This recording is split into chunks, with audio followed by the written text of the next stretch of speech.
Hello, salam alaikum, j'espère que vous allez bien. Donc, au moment où je vais publier cette vidéo, je serai normalement en train de prendre l'avion pour retourner en France.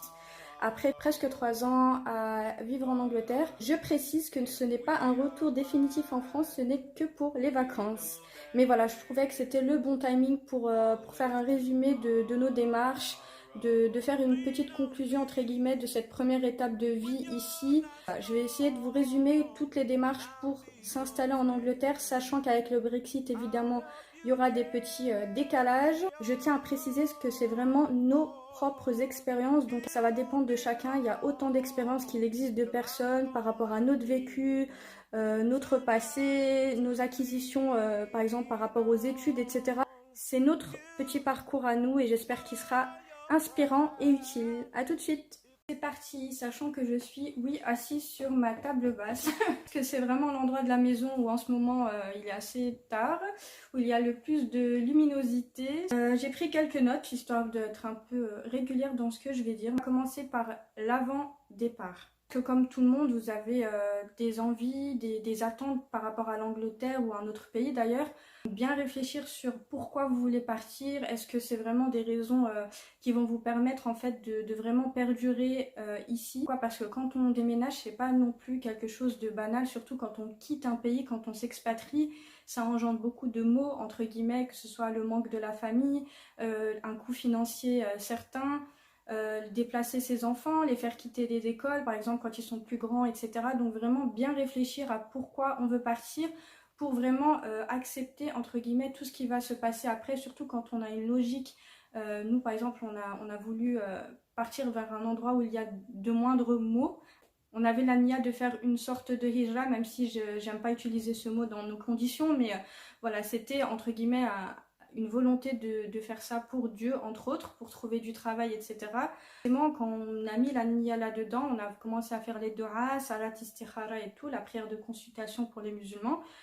Et les choses se passaient très très bien pour nous pour s'installer. Là, voilà, on était apaisés dans notre choix, les choses quand même avançaient, donc c'est pour ça qu'on s'est installé ici, sachant qu'aussi on avait encore notre petite fille, une seule fille qui avait 2 ans et demi, et ça aussi c'était vraiment pour nous le moment de franchir le pas. Après ça c'est vraiment personnel. Mais pour moi, j'aurais eu beaucoup plus de mal. Par exemple, si ma fille avait été plus grande, pardon, j'aurais eu peur qu'elle soit perturbée par rapport au changement de pays, la langue, même si on sait que les enfants, alhamdoulilah, ils s'adaptent facilement. Voilà, j'aurais eu beaucoup plus de retenue par rapport à ça. Ma fille, elle est arrivée à 2 ans et demi, elle s'est très vite adaptée. Donc voilà, bon bref, je vais pas m'étaler sur ça maintenant. C'est aux raisons du départ. Avant de partir aussi, je pense que c'est bien de définir l'endroit tout simplement où on veut aller, que ce soit déjà le pays évidemment et la ville, voire le quartier. Parce que même dans des villes, ben, il y a des quartiers qui seront peut-être pas forcément adaptés à nous. Voilà, notre but c'était entre autres d'aller vers un endroit cosmopolite, et au mieux avec les musulmans. On est à Leicester, en Angleterre, donc vraiment au centre du pays. On a vraiment étudié les quartiers en amont, même si on a été très vite pour se décider à déménager. On a mis, je crois, 2 mois entre la volonté de partir et l'installation. Mais on a vraiment été à fond. Quand on a décidé de vraiment s'installer là, on a vraiment étudié le quartier, les mosquées. En général, c'est comme ça en Angleterre. Enfin, en tout cas, à Leicester, c'est ça, c'est vous allez retrouver la communauté musulmane forcément qui est autour des mosquées. Donc voilà, on a ciblé un peu ces quartiers, on a essayé de voir, nous, avant de venir, on nous avait beaucoup parlé des rats, des souris, des choses comme ça. Si vous savez comment on a horreur, mon mari déteste les souris, mais vous allez me dire qui aime les souris, je pense qu'il y a très peu de gens qui aiment les rats et les souris. Mais voilà, c'est des petites choses qui peuvent vraiment nuire au quotidien, donc on a vraiment étudié ça. Alhamdoulilah, on a essayé de trouver des endroits assez propres qui étaient dans notre budget, des quartiers assez tranquilles aussi pour la vie de famille et tout. Donc alhamdoulilah, on a trouvé, donc bien étudié en amont. Vous trouverez beaucoup de groupes d'expatriés sur Facebook, sur Instagram qui pourront forcément vous aider. Les groupes, c'est vraiment très très important. Avant de venir, moi j'étais dans un groupe Facebook d'expatriés francophones à Leicester. Petit coucou à Chloé Gourmet. Pour ceux qui sont sur Instagram, vous avez suivi les petites péripéties avec le tableau que je lui ai fait, etc. Et puis aux autres sœurs que je vais éviter de citer pour garder leur anonymat. Là, elles ont été d'un grand secours pour moi. C'était très... je voyais la différence, par exemple, avec mon mari et moi. Quand on est arrivé, il était un peu, je ne veux pas dire perdu, mais le fait forcément de connaître absolument personne. Ce n'est pas pareil que moi qui avait quand même des contacts de sœurs ici, même si on s'était jamais vus. Ça m'a rendu apaisée en fait, à un minimum. Et du coup, je savais que si j'avais un petit souci ou si j'avais... Je sais pas, en fait, ça a créé une sorte de lien avec les réseaux sociaux. On crée quand même des liens. Et forcément, bah voilà, elles m'ont invité très vite autour d'un thé, etc., autour d'un repas. Et ça m'a vraiment voilà, apaisée. Donc je les remercie pour ça. Vraiment, ça m'a été d'une très très très très grande aide. Prévoyez aussi de l'argent, mettez de l'argent de côté. Pourquoi? Parce que vous avez déjà le trajet. Nous, on est venu en voiture. On est parti donc de Haute-Savoie jusque Leicester en passant par la Manche. On a pris donc le bateau. Il faut prévoir aussi de l'argent pour si vous arrivez, par exemple, nous quand on est arrivé on n'avait pas encore de logement, donc on avait pris un Airbnb pendant une bonne semaine, et donc il faut prévoir l'argent pour ce Airbnb.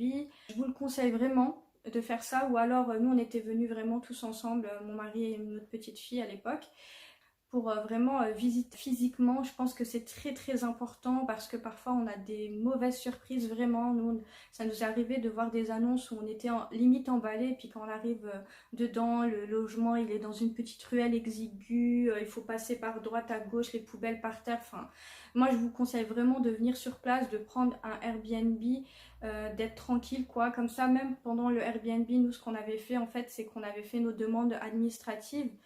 Je vous en parlerai après, du NIN entre autres. L'argent pour le Airbnb, l'argent pour la location de l'appartement ou de votre maison. Pourquoi? Parce que pour nous ça a été le cas, et je pense que c'est comme ça pour la majorité des personnes. Après je ne sais pas si les Anglais vraiment britanniques ont pas ce genre de choses à faire. En tout cas pour nous et les autres francophones que je connais, c'était il fallait payer au moins 6 mois de loyer d'un coup en fait. Dès que vous avez le bail, dès que vous voulez un logement, il faut payer 6 mois de loyer d'un coup, ou vous pouvez négocier avec les agences ou le propriétaire pour qu'il descende à 4 mois, mais peut-être qu'il y a même moins, mais en règle générale ça descendra très rarement en dessous de 4 mois. 4 mois c'est quand même pas donné, donc il faut mettre forcément l'argent de côté. Les premières semaines, voire mois, je sais pas si par exemple vous venez avec un travail déjà ici ou pas. Nous, ce qui nous a fait décider à venir en Angleterre, c'est que mon mari il avait une opportunité de travail qui ne s'est pas concrétisée, mais ça nous a donné l'envie de venir en Angleterre, ça nous a mis l'option dans notre tête, c'est pour ça qu'après on a tout enchaîné. Du coup, quand on est venu, il n'avait pas encore de travail, et du coup, ça nous a permis de faire tranquillement un travail. Je vous conseille vraiment de mettre quand même l'argent de côté pour pas vous retrouver, surtout quand vous avez un enfant ou quoi, quand on est tout seul, on va dire qu'on peut essayer de faire un peu de la débrouille, mais quand vous avez un enfant, il faut un minimum, sachant que nous, quand on est venu, vraiment, on est un peu, je veux pas dire qu'on était à la route, mais un peu, voilà, on est venu avec tout ce qui pouvait tenir en fait dans une voiture.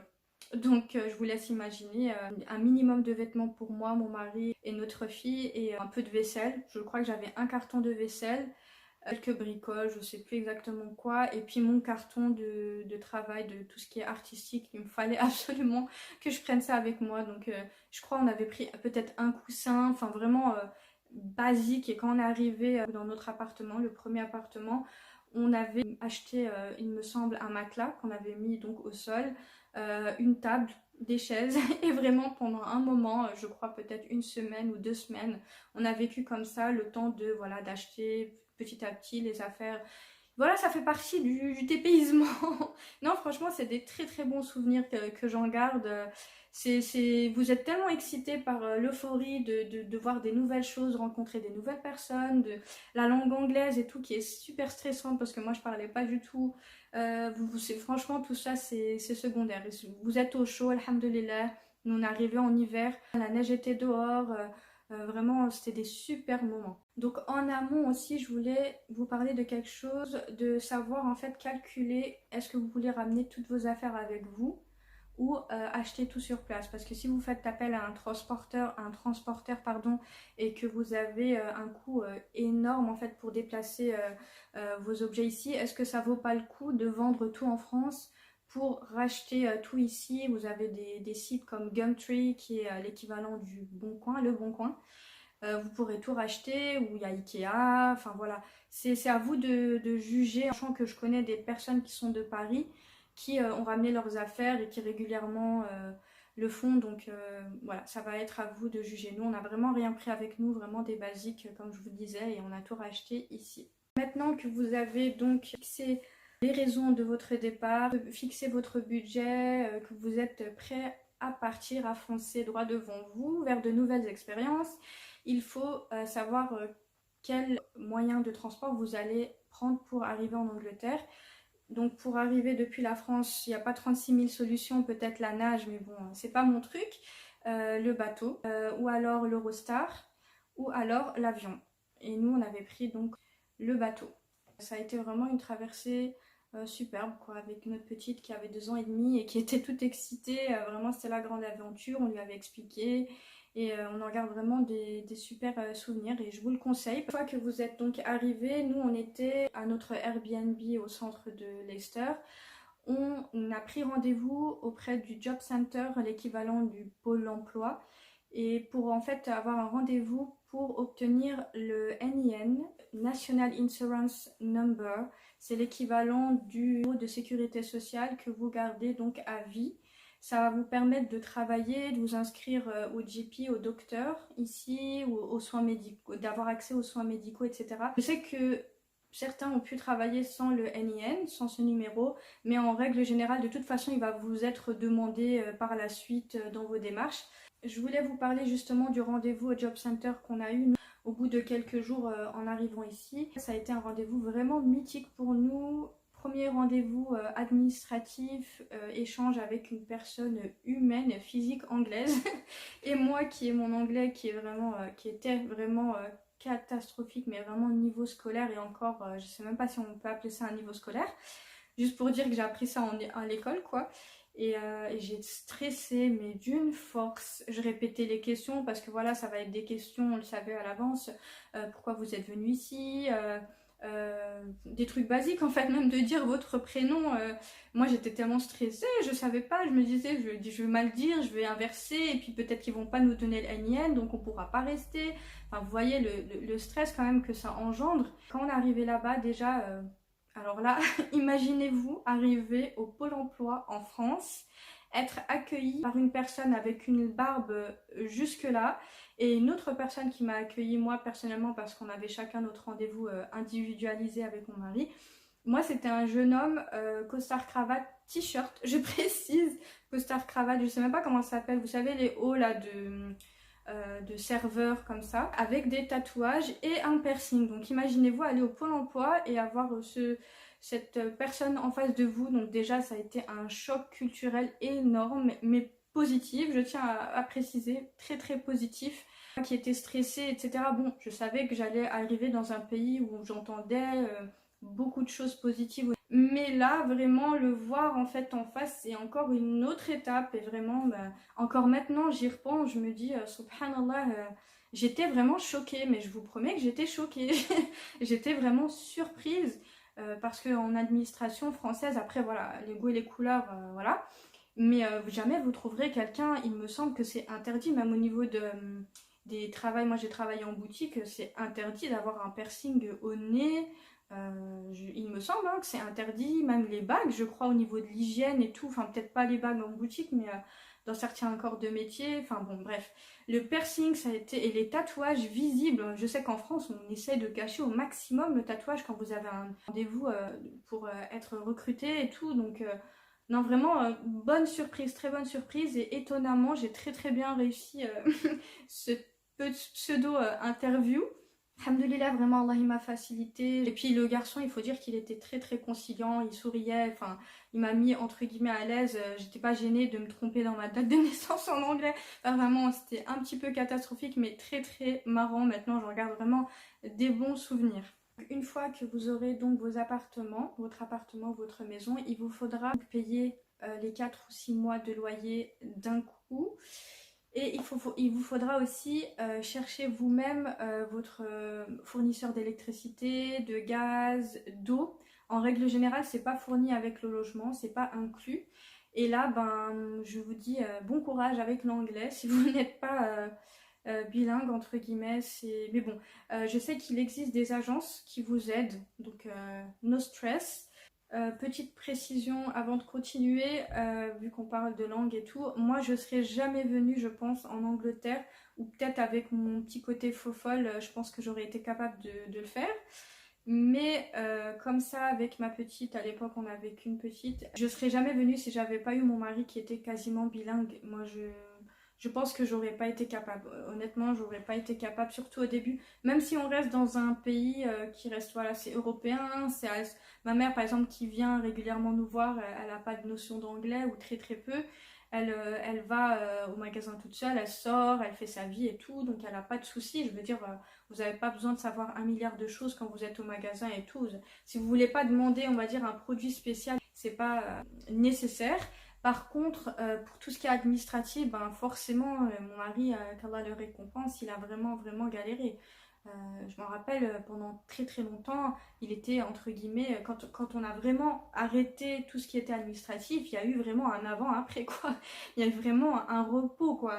Vraiment, je vous laisse imaginer, quand déjà en France, tout ce qui est administratif, c'est une tannée. Donc imaginez ici, avec la langue qui n'est pas la vôtre, les petites notions de traduction, etc., de notions administratives. Mais voilà, moi je sais qu'au début j'utilisais énormément et encore maintenant les traducteurs. En fait, le traducteur de Google avant il était catastrophique. Je m'en souviens, moi, il y a peut-être 5 ans, c'était une horreur quoi. Il traduisait vraiment n'importe comment. Mais maintenant, Google, top, top, top. Il y a même le Google, vous savez, où vous êtes devant une plaque, une affiche, vous mettez le Google, l'application Google en mode photo, vidéo, et elle vous traduit instantanément tout, tout, tout, tout, tout. Par exemple, pour les musées, c'est vraiment génial. Vous mettez dessus, ça vous met les explications, tout, la traduction directement. Donc ça m'a sauvé la vie, même pour les documents et tout. Je mettais direct. Donc voilà. Mais juste pour la petite expérience, c'est que moi, je pense pas que je serais venue toute seule. Ou alors je me serais vraiment mis en tête que j'allais galérer puissance 1 million. Et voilà, je me serais battue pour. Une fois l'installation de fait, nous, notre premier logement ici, c'était un appartement. Alhamdoulilah, vraiment, comme je vous disais, on a pris des choses vraiment basiques pour les premières semaines. On a trouvé principalement sur Le Bon Coin, sur Gumtree et quelques petites choses en boutique. Et vraiment, ça nous a aidé les premières semaines, le temps que, voilà, surtout qu'au début, on n'était pas beaucoup à la maison, vu qu'on était vraiment dans l'euphorie, on sortait, on visitait. Surtout, vraiment, les premiers temps, tout est une excitation, entre guillemets. Le fait même de sortir acheter, j'allais dire acheter une baguette de pain, mais ici, il n'y a pas de boulangerie. Acheter un truc, aller au magasin, tout est exotique, quoi. Donc vraiment au début vous n'avez pas le temps de vous tracasser avec votre appartement. Moi je sais que j'aime beaucoup beaucoup beaucoup me sentir bien chez moi, mais la plupart du temps si je me retrouve entre guillemets à la Shrek n'importe comment posée, voilà, j'aime beaucoup ces ambiances. Au contraire, c'est important je pense de temps en temps d'être en mode survie, et je dis bien survie avec des grosses guillemets parce que subhanallah, on a beaucoup de rire, hein. C'est pas de la survie ça, hein. D'être pas dans notre confort quotidien, je pense que c'est bien, et puis ça fait partie du package, et puis des petites histoires qu'on raconte quoi. Donc une fois installé, nous on a commencé donc à chercher du travail. Là vous avez donc le job center, l'équivalent du pôle emploi tout simplement. Vous avez des agences de recrutement quoi, d'emploi. Sinon, vous avez souvent des sortes de foires en fait au travail, des job fairs. Et là, ben, forcément, vous trouverez un concentré de recruteurs. Aussi, il y a les groupes Facebook, nous qui nous ont beaucoup aidés, même encore actuellement. Même si c'est pas forcément des personnes qui vivent à Leicester, c'est vraiment une zone d'entraide énorme et très très appréciable. Surtout quand on est dans un pays loin de sa famille, etc. Moi, je sais que voilà, je suis beaucoup dans des groupes WhatsApp d'expatriés, surtout à Leicester. Honnêtement, c'est des choses que moi, je pensais vraiment pas. Je me disais, oh, mais t'inquiète pas, de toute façon, alhamdoulilah, il y a tout ce qu'il faut à manger. C'est quand même l'Europe, on n'est pas non plus dépaysé à ce point-là. Même quand je vais de toute façon en dehors de l'Europe, alhamdoulilah, je suis pas quelqu'un de difficile au niveau de la nourriture, pas du tout. Mais voilà, au quotidien, c'est agréable quand même de trouver des petites nuances. Par exemple, ici, peut-être ridicule, hein, mais ils vont pas cuisiner, faire des gâteaux par exemple avec la levure chimique. Ça n'existe pas trop ici. Bon, vous pouvez en trouver, mais très rarement. Donc ici, ils vont plutôt utiliser la baking powder, donc je crois que c'est le bicarbonate de soude. Ça, c'est des petites nuances, et puis comme ça, quand une fille trouve de la levure chimique dans un magasin, elle va venir dans le groupe, elle va le dire. Donc voilà, c'est des petits détails en fait qui vont vraiment être appréciables. Et puis tout simplement avec le Brexit notamment, et puis là avec le coronavirus, toutes les informations qui tournent. Nous donc je vous disais que normalement je vais essayer de publier donc la vidéo le matin avant que voilà, juste que je parte en France. Et avec le coronavirus, on vient d'apprendre tout à l'heure que les Français qui reviennent en Angleterre, là, ils vont être en quatorzaine, donc 14 jours confinés. Et on a très peur, mais bon, c'est comme ça. Est-ce qu'ils vont pas faire l'inverse, vous savez, le donnant-donnant, enfant-enfant, jeu d'enfant? Est-ce que parce que l'Angleterre a fait ça, a décidé de mettre en quatorzaine les expatriés français qui reviennent en France, ou même les personnes qui viennent en vacances en Angleterre? Est-ce que la France va pas décider de faire pareil? Et donc nous, on part 2 semaines, donc je me dis, ça fait presque 3 ans que je suis pas rentrée en France, là, l'équivalent de 3 ans. Si c'est pour me retrouver les 2 semaines où je vais enfermer, donc voilà. Donc ce groupe, il nous aide vraiment à tenir au niveau des informations. Machallah a rencontré des sœurs ici. C'est un groupe vraiment WhatsApp basique, on va dire, qui crée des liens énormes. Allahumma barik, j'ai rencontré des personnes vraiment merveilleuses. Et puis c'est très important d'être utile, comme nous, on nous a aidés quand on est arrivé, à nous de rendre l'appareil un minimum en fait. Et nous, maintenant, alhamdoulilah, on a le recul. Donc les premières choses que je dis aussi, très très important, ce que je voulais vous dire, ne pas écouter tout ce qu'on vous dit. Bon, ce que je vous dis, évidemment, il faut l'écouter. Mais en fait, en règle générale, il faut vraiment faire sa propre expérience. Pourquoi je dis ça? Parce que nous, quand on est arrivé, on nous avait vraiment déconseillé un certain quartier de Leicester qui s'appelle Hamilton. Mais je sais pas pourquoi les gens, ils aimaient pas. Ils disaient que c'était loin de tout, loin de la ville, etc. Qu'on allait galérer pour les transports et tout. Et moi, j'ai vécu là-bas au moment où j'ai accouché de ma petite fille donc qui devait mourir à la naissance. Alhamdoulilah, elle est en bonne santé maintenant, mais voilà, qui est restée quand même hospitalisée 2 mois, donc 2 mois avec mon mari qui travaillait. Alhamdoulilah, donc 2 mois où pratiquement pendant, on va dire, un bon mois, parce que il y avait quand même des moments où mon mari me ramenait, etc. Mais moi, j'ai pas le permis, donc pendant 2 mois, je prenais le bus le matin, le midi, le soir, etc. Et je n'ai pas eu un seul souci, quoi. J'en ai des très bons souvenirs. Et pourtant, subhanallah, je me levais pour aller voir ma fille qui était en souffrance et tout. J'aurais pu être dépitée par le fait de prendre de bus et tout, mais non. Tout était accessible, il y a une application qui vous dit à quelle heure le bus va arriver. Enfin, je veux dire, subhanallah, que demande le peuple? À un moment donné, En fait, je pense que c'est très important de trouver son équilibre à soi, de faire ses propres recherches. Bien sûr qu'il y a 50 personnes qui vous donnent le même avis sur quelque chose, vous allez commencer à douter. Mais moi, personnellement, je suis d'avis, même au niveau des rencontres, de toute façon, moi je suis vraiment comme ça. Si quelqu'un, déjà, de toute façon, si on me parle mal d'une personne, je me demande pourquoi la personne va me parler mal de la personne, hein. Mais de base, je préfère me faire ma propre opinion parce que voilà, on a tous un vécu, on a tous une sensibilité particulière, des attentes particulières. Voilà, comme je vous disais, le bus en plus, il partait vraiment de chez moi, direct de Hamilton, direct au centre-ville de Leicester. Pas un changement, rien. Donc je vois pas où est le côté compliqué. Et c'est les mêmes conseils que j'ai donnés à mon amie qui après est venue habiter là. Alhamdoulilah, elle était un peu je vais pas dire paniquer, c'est un très grand mot, mais voilà, on entend toujours un milliard de choses et tout, et je pense que c'est très important voilà, de tester par soi-même. Je voulais aussi vous parler pour finir des transports en commun. Ici, les transports, il me semble que le bus à Leicester, il n'y a que le bus, c'est à peu près 3 pounds, donc l'équivalent d'un peu plus de 3 euros. Il me semble qu'en France, même si c'est un peu cher, c'est quand même moins cher que ça. Après, vous avez la possibilité évidemment d'avoir des abonnements au mois, etc. à l'année. À Londres, par contre, c'est une catastrophe. Donc ça, c'est aussi à prévoir avant de venir. Il me semble que c'est autour des 200 pounds. Donc ouais, un peu plus de 200 euros, voire beaucoup plus pour les transports en commun. Donc c'est métro, bus à Londres. C'est quand même pas donné.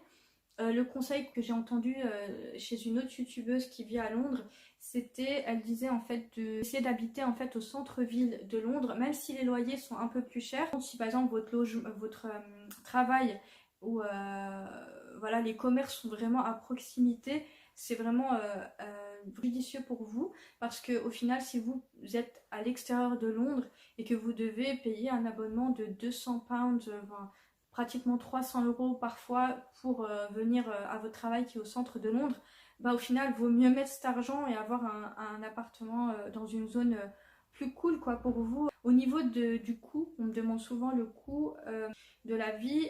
Moi, je dirais que je vois pas trop la différence avec la France, mais vu que j'ai pas le recul, et je dirais que voilà, je sais plus, parce que maintenant ça fait presque 3 ans que je suis pas revenue en France, donc je me suis comme habituée au prix. Je n'ai absolument pas le souvenir du début, à savoir est-ce que c'était beaucoup plus cher.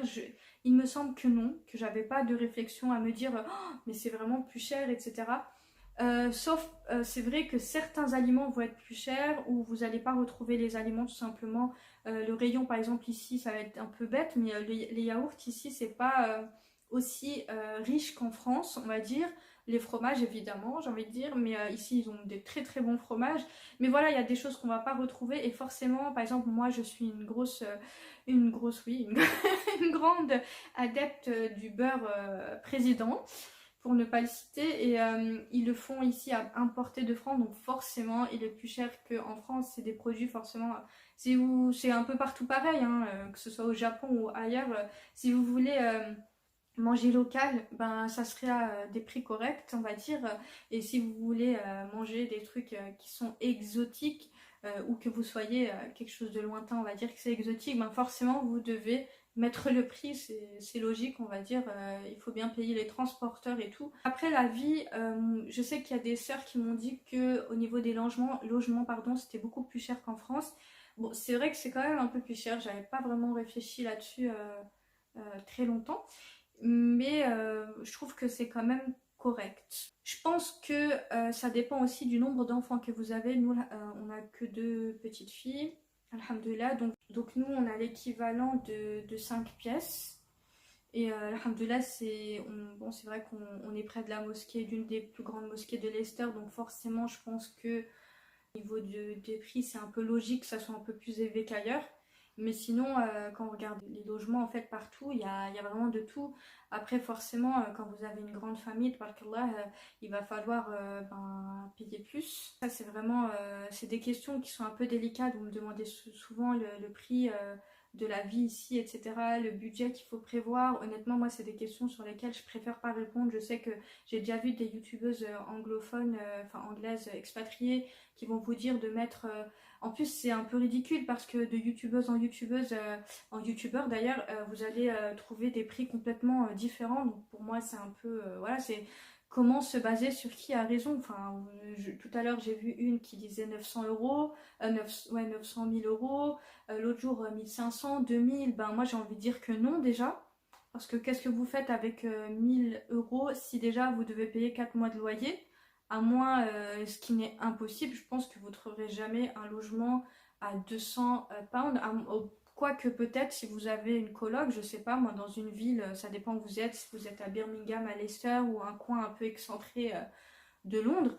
Mais voilà, dès que vous avez un logement à payer enfin je sais pas, pour moi 1000 euros ça me paraît vraiment peu. Après 1500, 2000, 5000, 4000. Moi, je sais qu'il y a des gens qui sont venus ici avec 10 000 pounds, 10 000 euros. En fait, il faut calculer depuis la France. Il faut que vous alliez sur les sites comme Gumtree, Zoopla, etc. Les sites qui vous permettent de trouver un logement. Et tout simplement, quand vous voyez le prix du loyer, ben, multiplié par 6.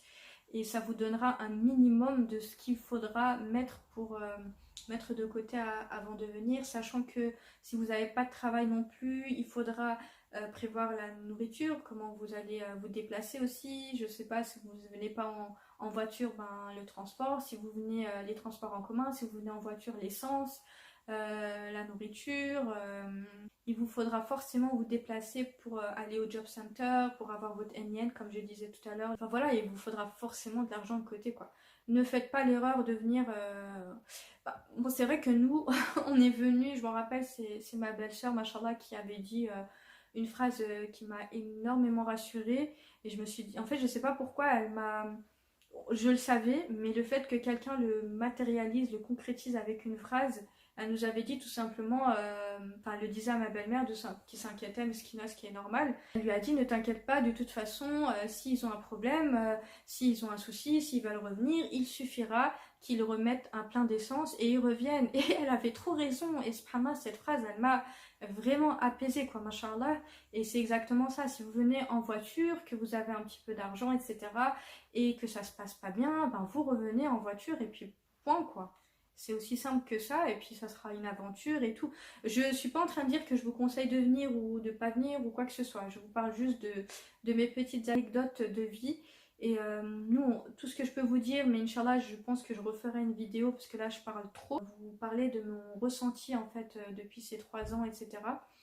Et aussi, j'essaierai de faire une vidéo, je pense, Inch'Allah, sur mon retour en France, du coup, le décalage. Là, je suis très très émotive depuis une semaine.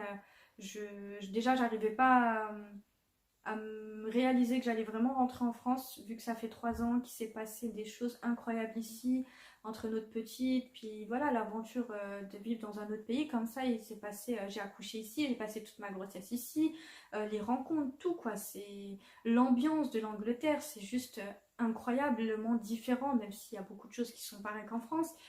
Pour ma part, j'ai vu ça comme un grand changement, donc je suis très émotive, je suis très contente de revenir en France. On en parlait avec mon mari parce que nous on vient de la même ville en fait en France, et quand on partait faire nos études à Lyon et qu'on revenait après notre mariage, on en avait parlé, cette sensation de quand on revenait en train en fait et qu'on commençait à arriver dans la vallée où on habite, on commençait à voir en fait les montagnes, le lac, et c'est la Suisse et tout, et je sais pas, il y a un truc qui est indescriptible en soi. Je retrouve ma terre natale, quoi. Je sais pas comment expliquer, mais c'était des. Alors que je quittais, j'ai jamais quitté. Je vivais à Lyon, mais quand je revenais chez mes parents, je pense que ça devait être maximum, le maximum, ça a été un mois peut-être d'absence. Là, 3 ans, c'est vraiment. Je sais pas, en fait, ça m'émeut. Je ne saurais pas expliquer. Limite, j'ai les larmes aux yeux juste d'imaginer que j'aurais ma montagne en face de moi, quoi. Toute ma vie, toute ma jeunesse avant de venir ici, je suis venue à pile. J'ai fêté mon anniversaire, entre guillemets, à Londres quand on est arrivé, ce train-là. Mes 30 ans, donc 30 ans de ma vie, à moins les années que j'ai fait d'études à Annecy, à Lyon, etc. J'avais, en ouvrant ma fenêtre, la montagne, la Dandoche en face de moi toute ma vie, c'était ma confidence. Donc Inch'Allah, Inch'Allah, que du khir. Avec le coronavirus, on ne sait pas si on va être bloqué à la maison. Honnêtement, ça va être extrêmement difficile d'être bloqué, sachant que 3 ans, j'ai pas été chez moi 3 ans, c'est juste pas possible, quoi. Mais bon, Qadarullah, on verra, c'est le destin. Avant de partir, pour pas vous frustrer, mais Inch'Allah, je ferai une vidéo beaucoup plus grande que celle-ci, je sais pas, mais en tout cas sur le sujet. Juste, moi, mon rapport avec l'Angleterre depuis que je suis arrivée ici, donc quand je suis arrivée, comme je vous disais, j'avais absolument pas la langue anglaise, j'avais vraiment des notions mais basiques en anglais. Franchement, j'étais vraiment pas douée en anglais, mais je pense que c'était surtout maintenant en fait, subhanallah, et ça on pourra faire des études sociologiques sur ma personne, je pense. Mais maintenant, quand je suis arrivée en Angleterre, en fait, dès les premiers échanges que j'avais, surtout les échanges quand j'étais, à un moment donné, j'étais hospitalisée, je n'avais pas le choix, je devais parler. Et tout est sorti. Subhanallah, je parlais l'anglais, bon, pas un anglais de malade, hein, mais j'arrivais à me faire comprendre, il y avait des échanges et tout, et d'ailleurs c'était hyper appréciable et hyper. Ça m'a vraiment donné de l'estime par rapport à ça, et ça m'a permis d'après être encore plus forte à parler, j'ai plus osé, etc. J'ai pas écouté, entre guillemets, je sais pas si c'est bien, mais j'ai pas écouté forcément. Je voulais pas un job de rêve pour les autres, ou je sais pas, de l'argent, ou je sais pas quoi. J'ai voulu faire des études artistiques et littéraires vraiment parce que ça me plaisait et que ça m'apportait le plus grand bien pour moi. Là, je me suis rendu compte que, subhanallah, dans la vie, on emmagasine plein de choses, et que quand on est en mode survie, eh ben ça sort. Ça sort, et ça c'est un message, un gros message pour Black Hijabi, qui va bientôt, Inch'Allah, déménager elle aussi en Angleterre. Et voilà, qui parlait aussi du côté anglais et tout, de la langue anglaise. Et vraiment, ne t'inquiète pas, je te le répète, je te le répétais il y a quelques jours, ne t'inquiète pas, Inch'Allah, ça va venir. tout doucement et j'en suis la preuve vivante. Vraiment, c'est pas, je suis pas en train de m'inférioriser par rapport à ça. J'étais nulle, mais nulle. Quand quelqu'un me disait hi, bonjour ici, j'avais une limite du mal à répondre quoi. Je rigole pas. Même les chiffres et tout, en fait, surtout, je pense que c'est ça, puis l'emmagasinement aussi du stress et tout qui fait que voilà, vous bloquez quoi. Et sinon aussi je voulais juste vous parler brièvement de l'impact que ça a eu sur nous. Nous en fait quand on est venu ici, on voulait clairement, on a eu des mauvaises expériences en fait au niveau du travail. Mon mari, Allahumma barik, il est donc ingénieur. On va dire l'ingénieur, la première notion que vous avez d'ingénieur c'est ça. Et il a été donc deuxième de promo, machallah, et premier en stage, etc. dans une grande boîte multinationale en France, tout au point où il devait venir faire une conférence à l'école et tout. Donc vous imaginez, c'est pas pour vanter mon mari, hein, Allahumma barik, c'est pour vous imaginer le level en fait, et j'en ai les larmes aux yeux parce que franchement j'ai la haine quand je pense à ça encore. Mais maintenant je suis contente parce que ça nous a permis de venir en Angleterre. Et donc il a commencé à postuler en fait en France, etc. Il a été refusé pour des trucs, mais si vous saviez, Pourtant mon mari, il est blanc de peau, on n'a jamais vraiment connu le racisme. Franchement, pourtant je viens d'un endroit où on est très très minoritaire, surtout à l'époque.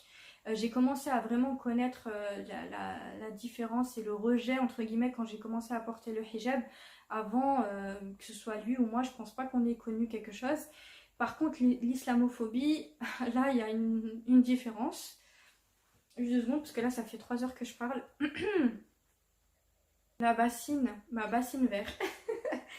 Donc, je disais, on a vraiment connu, surtout mon mari et moi, a fortiori par intermédiaire, tout simplement des rejets clairement islamophobes quand il a commencé à chercher du travail, sachant que mon mari a une vraiment petite barbe, mais vraiment limite vous la remarquez pas quoi, j'ai envie de dire. Il a le teint blanc, donc voilà, c'est pour vous expliquer le contexte. Il a des très bonnes notes, Allahumma barik, il est partagé pour plein de choses, mis en avant des notes vous savez, des appréciations scolaires extrêmement chouettes, etc. Et au final, parce qu'il a fait des petites choses comme le serrage de main, je vous explique, il a serré la main aux femmes pendant un temps, etc. Et après il a arrêté, etc.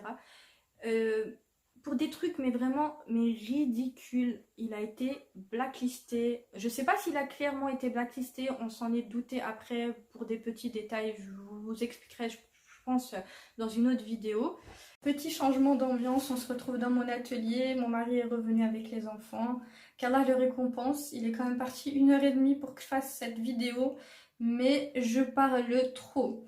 Donc on a eu des péripéties quand on était en France pour trouver du travail. On sait très bien que le monde du travail est très difficile, qu'on ne va pas avoir un travail comme ça, surtout quand on sort des études, qu'on n'a pas forcément l'expérience, etc., etc., etc.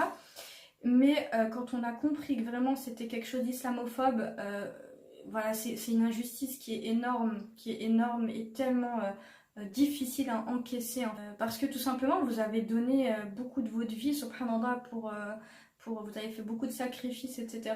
pour arriver à cette conclusion-là, et au final pour des choses comme ça. Mais j'en parlais notamment avec ma meilleure amie, subhanallah, ça a fait qu'on est arrivé ici maintenant. Subhanallah, Allah il nous a montré petit à petit que notre place était peut-être pas en France pour le moment, et qu'il fallait tout simplement qu'on aille découvrir autre chose ailleurs. Et, vraiment les choses se sont emboîtées tout simplement petit à petit. Là il y avait une incompréhension parce que je suis pas bête, je sais très bien que l'islamophobie existe. Une fatigue en fait émotionnelle, surtout pour lui en fait, d'avoir attendu à ce point-là, d'être confronté à des aberrations comme ça. Et subhanallah, au final, mais si je vous savais qu'on n'a pas regretté 1 millième de seconde jamais d'être ici. Je me souviendrai toute ma vie du moment où on était en voiture, vraiment un moment précis avec mon mari, au tout début où on était là, et que tout se passait entre guillemets bien, que les gens ils nous souriaient, parce que ça paraît peut-être vraiment bête, mais qu'un Anglais, une Anglaise, les mamies qui sont tout le temps là en train de parler avec nous, avec nos enfants, les jeunes, les pas jeunes, les moins jeunes, tout ce que vous voulez, cette ville si cosmopolite en fait, il y a du racisme partout, il y a de l'islamophobie partout, il y a des haineux partout, de toutes les religions, de tout ce que vous voulez, c'est comme ça sera toujours comme ça. Mais cette ambiance où quand même il y a beaucoup plus de bienveillance. Avec mon mari, on me rappelle, on s'était regardé, on s'est dit, mais en fait c'est ce qu'on voulait. On veut pas qu'on nous aime, on veut pas qu'on fasse comme nous, on veut juste qu'on nous tolère. C'est-à-dire qu'on nous tolère, mais pas à l'écart pour du travail, pour une appartenance religieuse, pour une manière de s'habiller, voilà, être tous ensemble, entre guillemets, bien sûr avec nos différences, mais on veut juste être tolérés, juste qu'on nous laisse tranquille en fait, et qu'on nous mette pas dans des places inférieures, et pour des questions comme ça en fait, c'est tellement injuste. Donc voilà, alhamdoulilah, alhamdoulilah, voilà, que ce soit ici ou dans un autre pays, où je suis pas en train de dire que la France c'est vraiment que du mauvais, mais pas du tout. Je veux dire, je suis très contente de rentrer en France, vraiment, vraiment, j'ai très très hâte, mais sur certains points, et voilà, c'est mes points à moi, et voilà, je respecte mon avis, c'est un peu logique, mais voilà, sur certains points, c'est inévitable que je ne me vois pas revenir en France. C'est inévitable, c'est vraiment inchangeable. Je pense pas que ça pourra changer, sauf bien sûr dans les années à venir, parce qu'il faut toujours garder espoir, Inch'Allah. Mais à court terme, pour ces points-là, pour d'autres choses, oui, je pourrais revenir. Et pour ces points-là, vraiment, c'est tellement appréciable quand vous avez goûté à ça, au fait d'être redevenu entre guillemets normal. Moi et mon atelier complètement désordonné suite au dernier colis que j'ai envoyé hier, on vous souhaite une bonne soirée. N'hésitez pas à vous abonner si vous avez aimé cette vidéo, un petit j'aime, ça fait toujours plaisir, un petit commentaire, ça fait encore plus plaisir. N'hésitez pas à me suivre sur Instagram, je poste mon quotidien, toutes mes créations artistiques. Et puis voilà, je vous dis à bientôt et j'espère que cette vidéo vous a été utile. N'hésitez pas à me dire en fait si vous aimez ce style de vidéo qui sort un peu du cadre artistique. Je vous ferai d'ailleurs une vidéo sur les démarches pour s'inscrire. Il y a quelques sœurs qui m'ont demandé pour les démarches en fait administratives pour la France, pour s'inscrire en tant qu'auto-entrepreneuse. Sachant que moi du coup j'ai vécu les deux, j'ai vécu l'entrepreneuriat en France et en Angleterre. Donc voilà, écoutez, bonne soirée à toutes. Tchuss!